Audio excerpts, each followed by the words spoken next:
Hey dears, எல்லாருக்கும் வணக்கம். Thursday evening vlog. After college எப்போதும் போல டயர்டாக தாங்க வந்தேன். கொஞ்ச நேரம் ஃப்ரெஷ் அப்க்கு அப்புறம் ஈவினிங் ரொட்டீனை ஸ்டார்ட் பண்ணியாச்சு. ஃபஸ்ட்டு என் கண்ணில் பட்டது அந்த கேலண்டரு. நேற்று பார்க்கல, இன்றைக்கி பார்க்கும்போது எனக்கு பிடிச்ச நிறைய விஷயங்கள் இருந்தது. அதில் ரொம்ப இம்ப்ரெஸ் ஆகிட்டேன். அதுலேருந்து நான் என்னுடைய ஒர்க்கை ஸ்டார்ட் பண்ணிட்டேன்.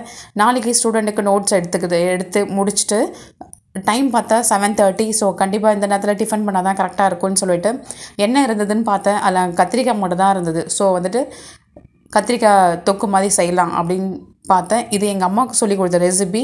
குக்கரில் அப்படியே எம்டியாக ஆனியன், டொமேட்டோ, கத்திரிக்காய், அதுக்கப்புறம் கொஞ்சம் பூண்டு, கொஞ்சம் உப்பு, கொஞ்சம் மஞ்சத்தூள், அப்புறம் கொஞ்சம் மிளகாத்தூள், இது ஒரு பச்சை மிளகா, காரத்துக்கு வேணும்னா போட்டுக்கலாம், இல்லை வேணான்னா விட்டுறலாம்.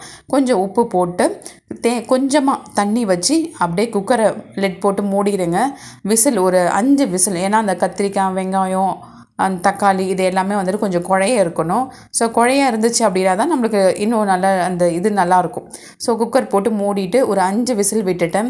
பக்கத்துலேயே பார்த்தீங்க அப்படின்னா இட்லியும் ஊற்றிட்டேன். ஸோ இது சைட் பை சைடு இந்த ஒர்க் ஆகணும் இல்லையா? ஸோ இட்லி ஊற்றி மூடி வச்சிட்டேன். அதுக்குள்ளார இந்த பக்கம் பார்த்தீங்கன்னா ஒரு 5 விசில் வந்துடுச்சு. 5 விசில் வந்துட்டு அதை எடுத்து பார்த்தா நல்லா குழைய வந்துடுச்சு.